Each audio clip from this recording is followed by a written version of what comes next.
Hi, I'm Jean Ann Duckworth, and welcome to the Guilty Mommy Survival Guide. I'm a recovering guilty mommy, and I know it, and I admit it. I make a lot of mistakes, but we all do. And today I want to talk to you about something that really disturbs me. I'm the first one to admit I'm not always real quick on the uptake when it comes to certain things, or maybe it just doesn't sink in. I may hear something a number of times and I just kind of brush it off and don't think about it. And then one day something happens that causes me to go, wait a minute, and that happened yesterday. I was reading an article a young mom had written about criticism she had received concerning certain things she was doing when it came to raising her child, her kids. I can't even remember how many she has.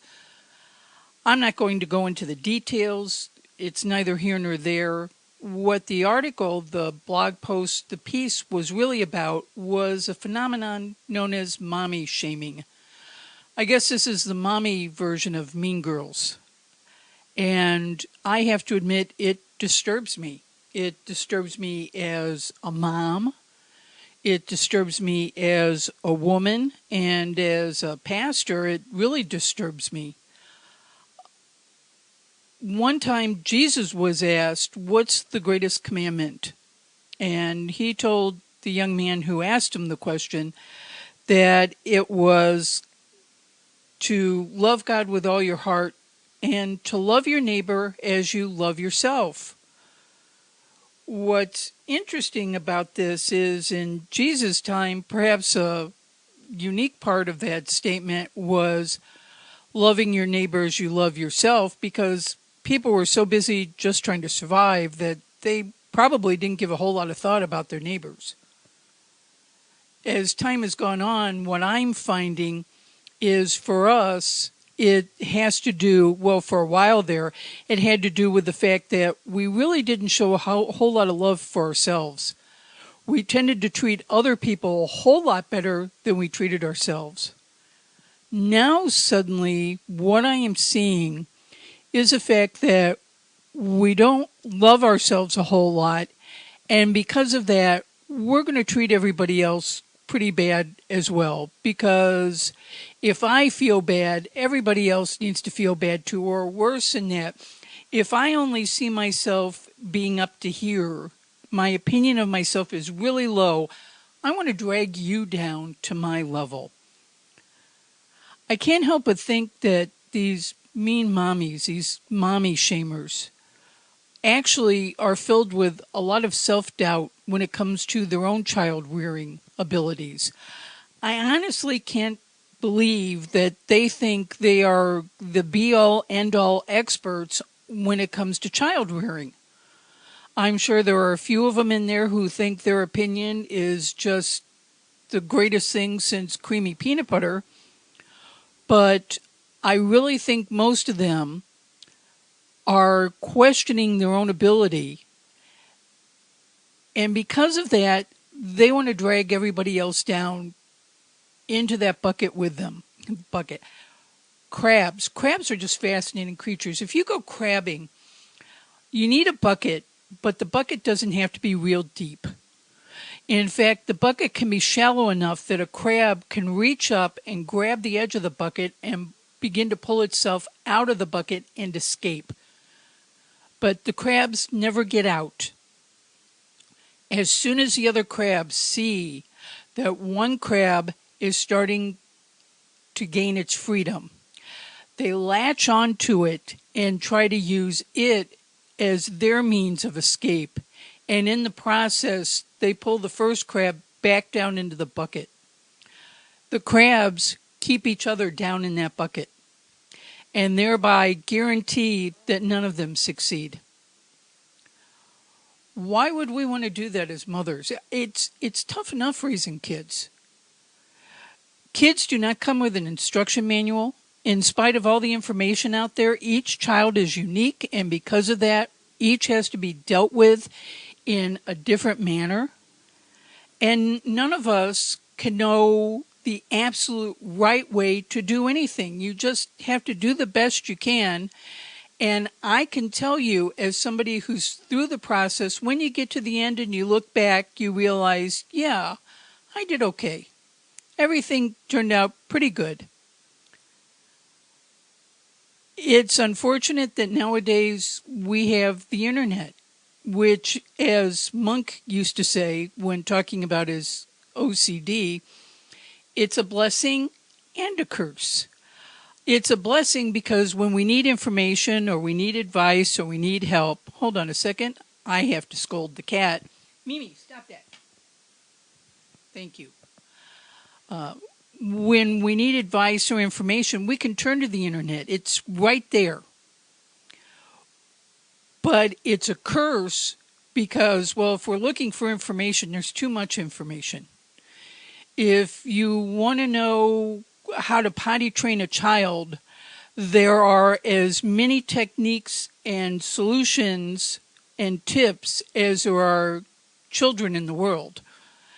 By the time you're finished, you're so overwhelmed, you think, I'm just going to leave them in diapers until they start kindergarten, and they make me have to potty train them. Worse still is that wonderful blessing and curse known as social media. Too often when we need advice and help, we turn to social media and we just lay it all out there, asking for any tips, advice, anything people can give us, and we find ourselves overwhelmed, not just with good ideas, but with criticism that's enough to make you sit down and weep.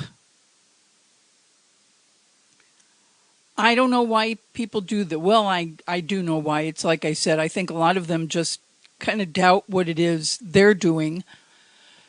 So they're just really quick to jump on somebody else and criticize them. If I feel bad, everybody's going to feel bad.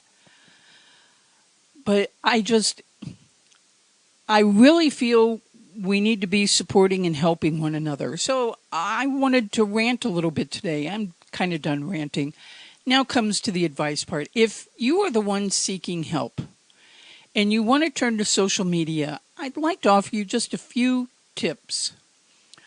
Number one, you need to consider what it is you're getting ready to put out there.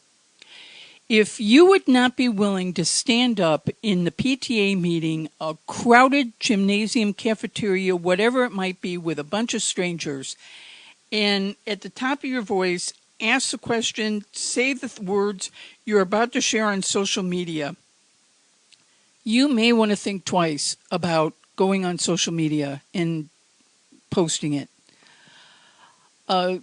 Once you put it on social media, it's out there.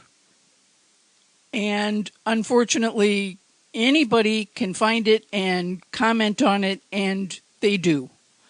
You might say, well, I'd never stand up in the middle of the PTA meeting and ask a bunch of strangers advice on raising my child. Well, then why in the world would you go on Facebook and ask a bunch of total strangers advice on raising your child? Or complain about something or share something that you know might leave you open to criticism. But we do it. We do it all the time. And then we're crushed when people say things about us. You know, one of the best expressions, trolls. Trolls is an excellent word. They're just these horrid little creatures that we find in fairy tales that live under bridges and under rocks. The trolls just come out when we open our hearts and bare our souls on social media. And they do not hesitate for a minute to say exactly what they think. So consider what you're going to say. Second, you want to consider to whom you are about to say this. Yes, I said to whom. To whom you are about to say this. Again, if you wouldn't stand up in front of a group of total strangers and say it face to face, you probably don't want to say it on social media. If it is something where you really need advice, prayers, suggestions, tips, if you're asking for a plumber or where to go to buy such and such, you're fine. If you're wondering if 4 years old is too soon to start your child in kindergarten, you might want to be a little more selective. Or if you're getting ready to go back to work and you just want to ask for some tips on how to make the transition easier, I would selectively choose to whom I send that question. Because if you just put it out there on social media, there are all sorts of people that are going to criticize you for even thinking about going back to work. Never mind the fact you need to make the house payment. They're going to just jump all over you like you don't feel bad enough already that you need to do this. So just be a little more selective. If you can't be selective on social media, I send out emails and share my concerns, my prayer request, whatever it might be, if it's something I don't want to just put out there for people. You need to consider, number 3, how you're asking. The whining just leaves you wide open to be jumped on. Being critical, just consider your words carefully and consider why you're doing it. Many a person posts something as a, they're really happy. Their child made, the debate team. And they want to share with everybody. And you've always got some troll that's got something nasty to say. So consider how you say it. And finally, consider the fact that you may not really want to look at the comments. If somebody says something nasty, if they're always nasty, get rid of them. You can unfollow people on Facebook without unfriending them. This enables you to keep up the friendship and check in with them from time to time, but you don't necessarily have to leave yourself wide open to their nasty comments all the time. So that's what you want to do to kind of avoid the shaming. Here's a couple of tips if you're feeling the urge to shame, and we all have. Somebody posts something and it just kind of hits you the wrong way. I know it does me. I start to jump in, I start to get nasty, or I start to get sharp, or I start to get to be kind of the little know-it-all. Because after all, I do know it all. Just ask my husband, he'll tell you. And I jump in. The first question you want to ask yourself is, why do you feel the urge to comment? If you truly have something helpful to say, then say it. If you truly have something helpful to say and you think it might be a little bit delicate in nature, or perhaps for good reason it needs to be in the form of a slight reprimand, send it in a private message rather than posting it as a comment for everyone to see, thereby perhaps leaving you open to be shamed. So consider why you're doing it. Number 2, consider how you're doing it, how you're wording these things. You want to do it with a loving heart, and I don't care how corny that sounds. And then consider if it really needs to be done at all. Sometimes it's kind of like having an infection. If you just leave it lay, you leave it alone, it hurts, it bugs you, you keep coming back to it, you can't leave it alone. So I sit down, I type out my comment, I sit there and look at it, I ask myself, can I word it a little differently so it's nicer? Maybe I make a few changes, I look at it again, and then I delete it and I go on. I've gotten it out of my system, I've said what it is that needs to be said, but I haven't shared it with anybody. So I haven't hurt any feelings, and I'm not guilty of shaming anyone. Loving your neighbor as you love yourself. Loving other moms as you love yourself. Things are tough. Moms are scared. They're worried about their kids.